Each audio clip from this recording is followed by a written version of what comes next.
Hello दोस्तों, आपकी एक और नई कहानी पुष्प के बदले शरण में आपका स्वागत है।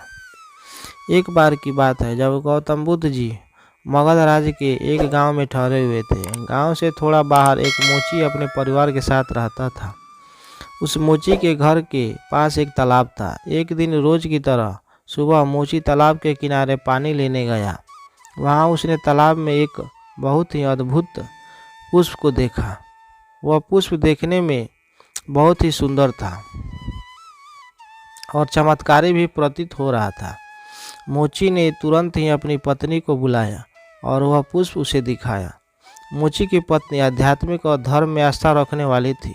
वह पुष्प को देखते ही समझ गई कि जरूर कल यहाँ से गौतम बुद्ध जी गुजरे होंगे। उन्हीं के प्रताप से यह पुष्प खिला है। पुष्प को चमत्कारी मानकर मोची ने एक योजना बनाई। उसने अपनी योजना के बारे में पत्नी को बताया कि वह इस पुष्प को राजा को देगा और उनसे खूब सारी स्वर्ण मुद्राएं लेगा। उसकी पत्नी ने भी सोचा कि वह पुष्प उनके किसी काम का नहीं है, इसे राजा को ही दे दे, कम से कम कुछ कमाई तो होगी। पत्नी की सहमति के बाद मोची राजमहल की ओर निकल गया। राजमहल के रास्ते में उसे एक व्यापारी मिलता है। मोची के हाथ में पुष्प देखकर वह रुक जाता है और मोची से पूछता है कि भाई, ये पुष्प लेकर कहाँ जा रहे हो? मोची कहता है कि यह मैं पुष्प लेकर राजा के पास जा रहा हूँ। इसे राजा को भेंट कर कि मैं राजा से मुँह मांगा इनाम लूँगा।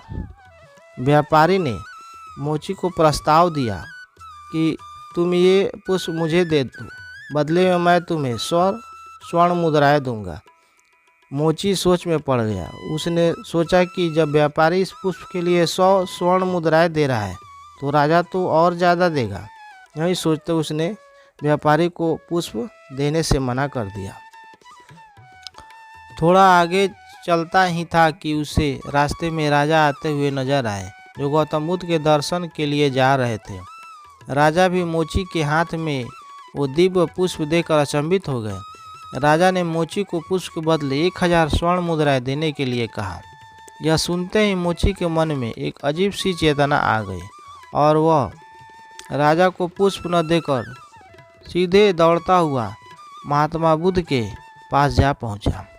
महात्मा बुद्ध जी मोची को देखकर हैरत में पड़ गए। उन्होंने मोची से पूछा तो मोची ने उन्हें सारी बात बताई।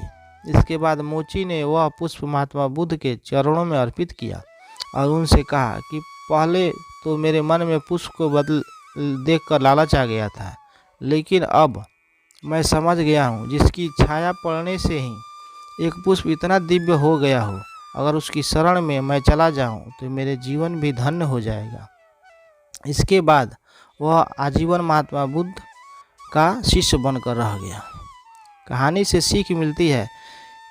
इस कहानी में हमें सिखाया कि हमारी ज़िंदगी में हमें बहुत सी चीज़ें अपनी तरफ आकर्षित करती हैं, लेकिन हमें उनके लालच में फंसकर अपने ज्ञान का प्रयोग करके जीवन में सही राह को चुनना चाहिए। ऐसी और कहानियों को सुनने के लिए हमारे चैनल को लाइक, सब्सक्राइब और अपने दोस्तों में शेयर कीजिए। धन्यवाद।